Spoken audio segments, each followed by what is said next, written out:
Alrighty, guys. So this is the mic drops in radio advertising. We're going to be kind of discussing how radio advertising is a marketing strategy that involves creating and broadcasting audio messages through radio broadcasts to promote products, services, or brands.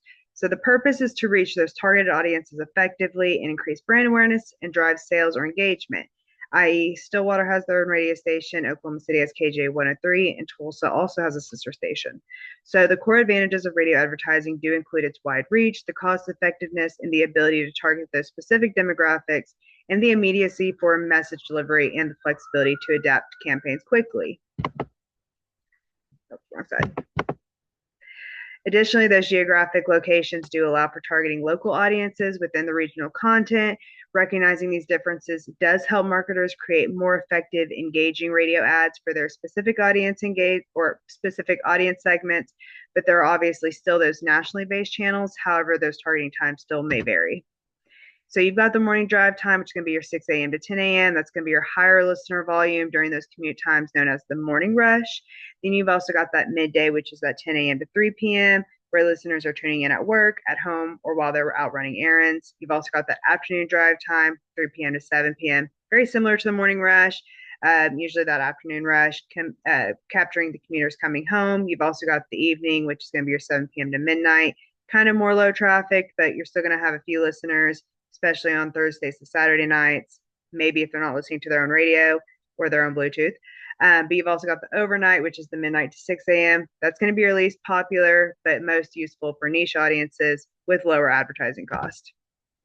So the AIDA model is going to be your attention, your interest, your desire, and your action. So the attention, that's obviously going to be the opening of the radio ad that uses a compelling sound effect, catchy jingle, provocative language to capture the listener's attention immediately. And since radio audiences are often multitasking, this moment must stand out. For example, car insurance companies or injury lawyers will use like car crash sounds, or they'll use horns honking to catch your attention. Wish they wouldn't do that, but it's effective. But the interest is obviously going to be once that attention is gained, the script introduces the relevant information about the product or service, i.e., insurance or attorneys, but often using the storytelling, the relatable scenarios, or emotional appeals. Like, have you been injured in a car accident recently? That sounds familiar. You already know why. So finally, that desire. So the ad then highlights the benefits or the unique features that make that offering desirable, uses that persuasive language, the musical cues, the sound effects, and that can evoke that positive feelings or the aspirations related to that product. Also, you've got that action. So that prompt to action, that script will provide a clear call to action, such as visiting the store, calling a number like 1-800 call Pepper. That's an attorney. That's an injury lawyer down here in Oklahoma City. I know it because of the radio. And it also has that reinforced memorable slogan, a jingle, or repeated information along with sound cues like a ringing phone or a countdown, car crash. So you've also got our BC Clark jingle created in 1956. This was a jingle that they did attempt to replace later on in 1961 with a new one, but it did get a very bad rep after that. Because of that, and they did end up changing it back. 1977 commercials were shortened from 35 to 30 seconds. They removed that line for it, and we are actually going to listen to the jingle because this jingle has been around so long. I still haven't memorized from my childhood. And if you don't know it, now you will.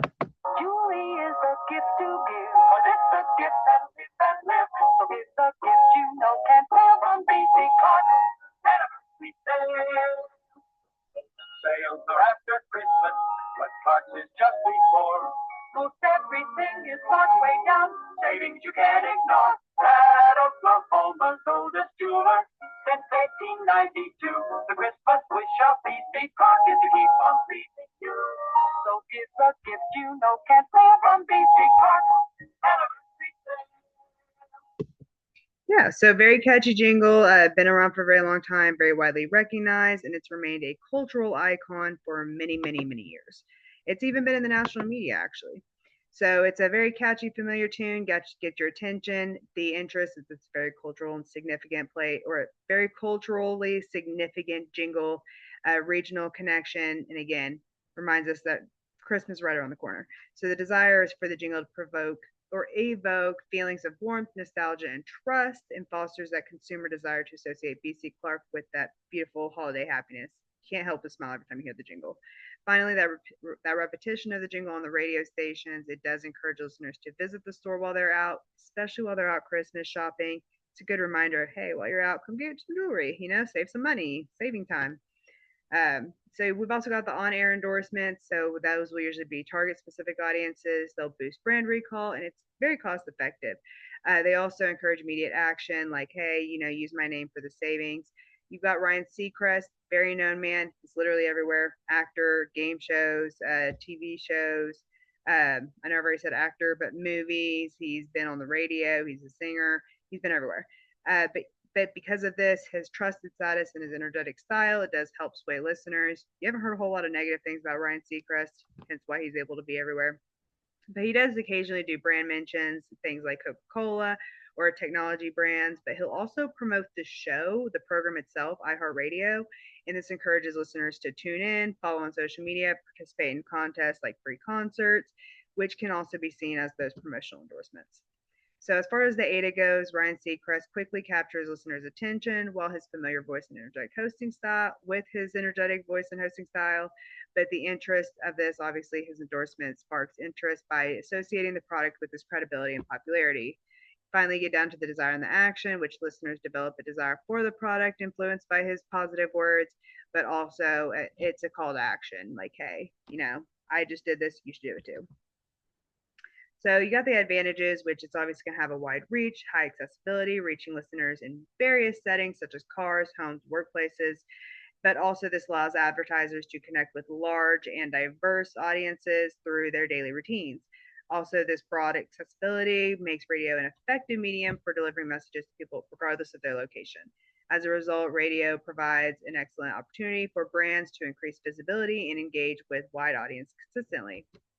Finally, you've also got the disadvantages, which is that lack of visuals. Sometimes you don't always know what you're getting. You just kind of know certain things, which is why most of the time it's a phone number instead of, hey, come check out this website. But they do encourage their websites as well.